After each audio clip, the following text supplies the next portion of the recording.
be kept to a minimum and under 30 seconds. Please be quiet while performers are on stage. Bluetooth devices are not acceptable during the show. Also, no flash photography while performers are on stage. This is distracting to everyone, including you. There's also no heckling of a comic while on stage. Heckling is interrupting the performance to upstage or disparage the comedian. It is never acceptable. The common excuse is, I'm helping the comedian. If the comic calls on you, please answer the question and then shut the hell up. There is no, and I mean no, recording of the performance. No video, no audio, no recording. Please respect the staff as the staff will respect you. Now, are you ready for a good show? Are you ready? And give it up for your host.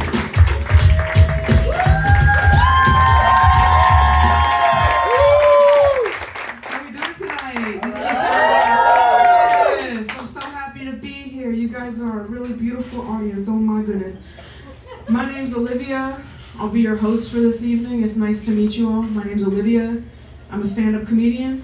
When I'm not doing stand-up, I actually work as a barista. That's what I do as my full-time job. That's what a college education gets you these days.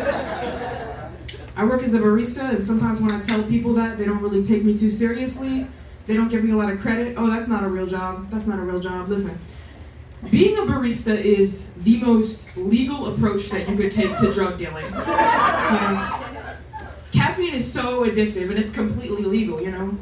Being a barista is the same as being a drug dealer, and I know this is true because if you take any sentence that a coffee drinker has ever said, replace the word coffee with heroin, and all of the sentences still make perfect sense. Okay? I can't start my day without my coffee. There's one. I get really tired and sluggish if I don't have some coffee to perk me up in the afternoon. And my personal favorite, which is, I spend so much money on coffee per month that it would be cheaper and more effective for me to start making it at home. You guys are laughing a lot. Are you guys coffee drinkers or heroin users? Yes. One year for Christmas, I asked my dad to get me a mop. That was my one request. I wanted something really nice to clean the floors with in my apartment. I wanted a mop. My dad got me a Bluetooth speaker. So my Christmas gift to my dad, I actually got him an appointment with a doctor to test him for Alzheimer's. He wasn't too happy with that though. He looked at me, he said, Rebecca. Rebecca is my sister's name, by the way. And he said, Rebecca, please don't make me go to the doctor. I hate going to the doctor. I promise I'll never buy you another decorative pillow for Christmas ever again. I really hate snaking the hair out of my drains, like in my sink and in my bathtub. It makes a huge mess. You know, snaking your drains, that's like an assault on all of your senses, you know?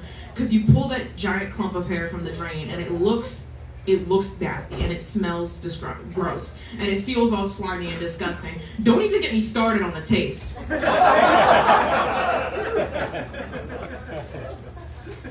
Did you guys hear about that Panera Bread lemonade that killed those people? Yeah, there's a couple families that sued Panera Bread because 2 people died after drinking that caffeinated lemonade that they had at Panera Bread. 2 people died. I know, that's crazy. They didn't realize how caffeinated it was and they had heart complications and they passed. It was a very sad time for me. I don't know about you guys, but it's a really sad day when you open up the news and see that a glass of lemonade has a higher body count than you do.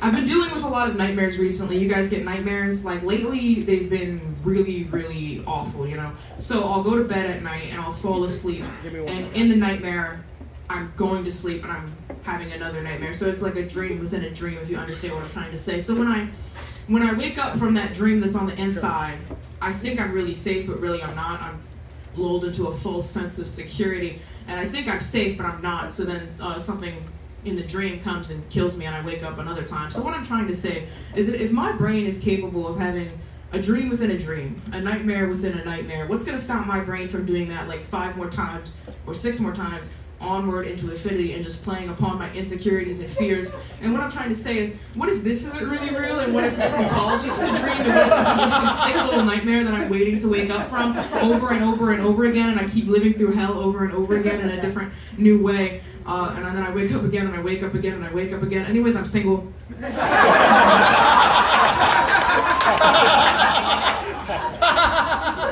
I just am looking for someone who's willing to fall asleep beside me every single night.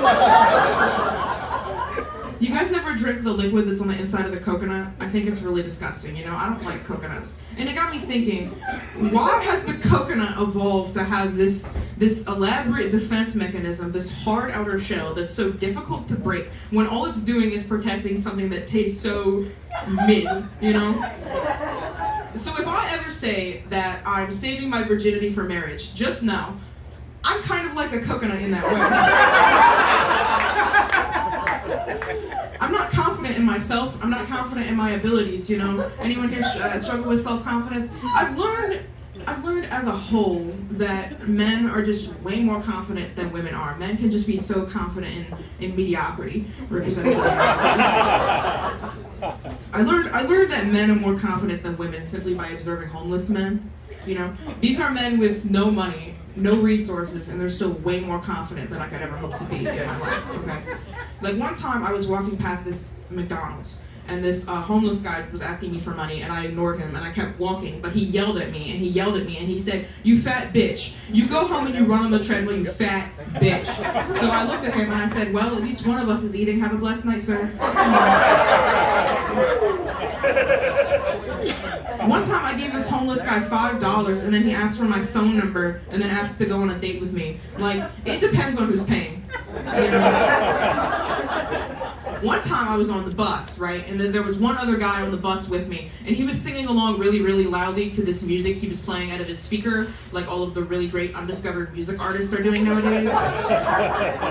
And this one lyric he kept repeating over and over again was, "I'll make you feel like a virgin again. I'll make you feel like a virgin again." And while I was listening to him sing this song, he really did make me feel like a virgin again. Because I was scared. I was really, really confused as well. One time I was on the bus, and there was one other guy on the bus with me. This old guy, he obviously didn't know who I was. This old guy on the bus was trying to get my attention. He kept saying, "Ma'am, ma'am, miss, ladies." You guys ever realize that, like, the higher the term of respect that they use, the more bullshit you're about to deal with in return? It's always ma'am or miss. They never stop you to say, "Ma'am, your shoe's untied." It's always, "Miss, can I please snort crack out of your belly button, please?" So this old guy kept trying to get my attention, and he said, Miss, are you a lesbian? Because you don't have to be." This old guy. He said, "Are you a lesbian? You don't have to be. Because you're such an attractive and beautiful young lady, and I would do really crazy things to you." I didn't know what to say, so I just looked at this old guy, and I looked at him, and I said, "Listen, Dad."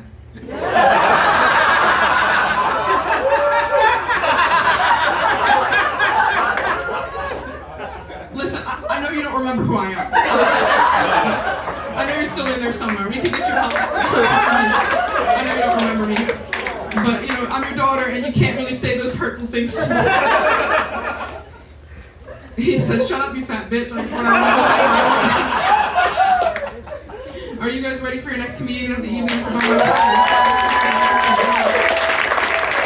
next comedian, he has a special coming out on Hulu. Give it up. Start clapping.